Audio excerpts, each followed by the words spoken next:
by the time Jesus was 30 years old, there was a growing dissent among the Jews for the Romans' iron-fisted rule. Riots were bloody. Offenders were crucified. The Jewish people continued to hope for their Messiah. Under these circumstances, voices of hope sprung from the wilderness. The River Jordan, running from the north to the south of Israel, was a very important water source. But people flocked to its banks for another life-giving source. John the Baptist offered new hope for the despairing Jews. As Jesus prepared to begin his ministry, he also sought to be baptized on these waters. Today, different sites along the Jordan allow Christians to do the same.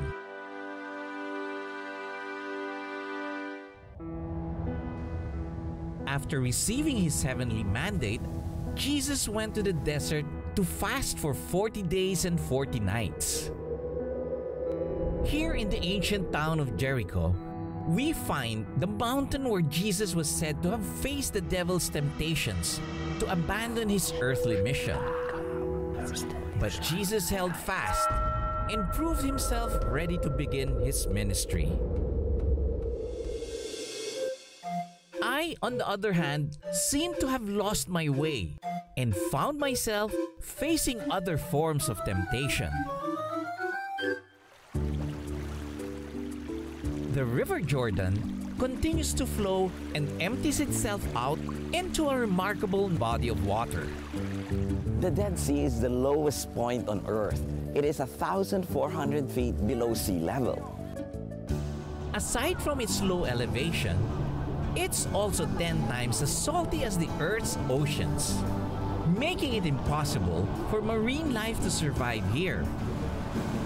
But it is rich in minerals that even the Egyptians collected mud here, which they used for mummification. Of course, I had to see if the Dead Sea can still carry my weight and keep me afloat. And it does. Who knew that this hyper-saline lake can also perform miracles?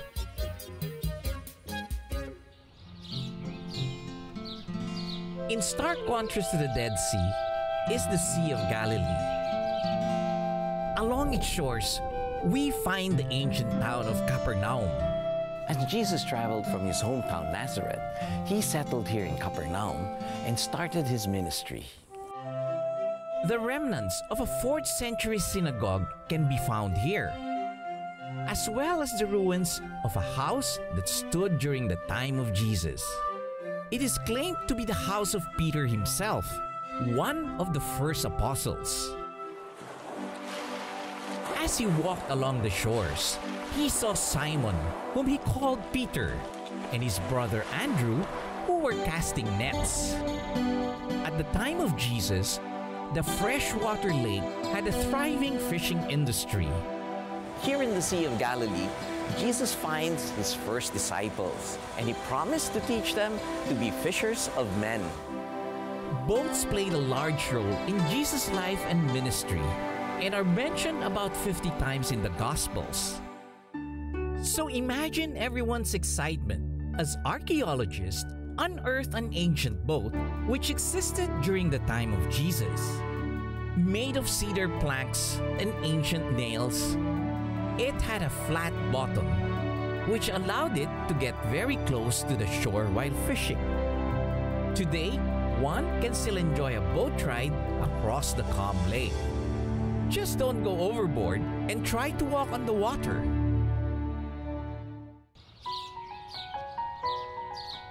Jesus went from town to town to preach. He taught lessons that were easy for people to understand, relating them to their daily lives. I am the bread of life.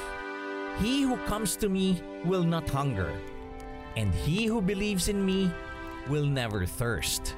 And people listened because his words were always filled with hope. It was on this spot that in front of thousands, Jesus gave his most important teachings, the Sermon on the Mount. Blessed are the poor in spirit, for theirs is the kingdom of heaven. Blessed are those who mourn, for they shall be comforted. Blessed are those who are merciful, for they shall be shown mercy. The Beatitudes are the words of hope that people needed to hear at that time, and still ring true until today. The northern part of Israel is a rich agricultural area today as it was 2,000 years ago. We're in one of the highest points here in Golan Heights. If you look further, that would be Syria already. And if you look to that side, that should be Lebanon. Wine was an integral part of life. Some areas still have traces of ancient wine presses. I visit the Golan Heights Winery, Israel's third largest wine producer. I was met by Reuben, who took me through the lush vineyard. Reuben, Jesus' first miracle was turning water into wine. Yeah. So you have a very long history of making wine. Can you tell me a little bit about it? Yes, the history is very long. It's not just 2,000 years ago. King David, one of the first kings here in Israel, mentioned they had even a staff to treat the vineyards and the wine in this wine cellar. The weather here is a little bit cooler. This comes actually from the elevation here. And from this we can make very good grapes to make outstanding wines, special wines. That's actually the connection between the climate, the elevation we have here, and the soil. The soil is very important. We have some old volcanoes here around. And like most Israeli companies, the vineyard makes good use of technology to ensure the quality of their products. And you say you have meteorological stations around the area, Yes. continuously studying what is So we do use here in the Golan Heights 13 meteorological stations. And from those meteorological stations, the data of those stations, they come straight to the computer, and the computer is connected to the irrigation system. Wow. Yes. Very complicated. It's very complicated, and we do it by the satellites. We take pictures from each vineyard. As in Jewish tradition, the wines are kosher, which means they conform to religious and dietary laws. The winemaking process must be handled by Sabbath-observant Jews and overseen by a rabbi. This is one of our wines. I think that's even one of the most awarded wines here from the winery. We sent the wine to international wine competitions. This was in 2013. 2013 was an outstanding year. Look at the color. It's very dark. Please take the glass. It smells like cherries, black cherries. It's good. Yeah. Black forest berries, maybe.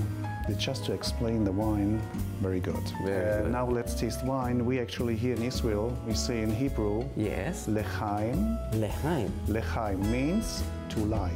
Live. Lechaim. Cheers. Lechaim. Cheers.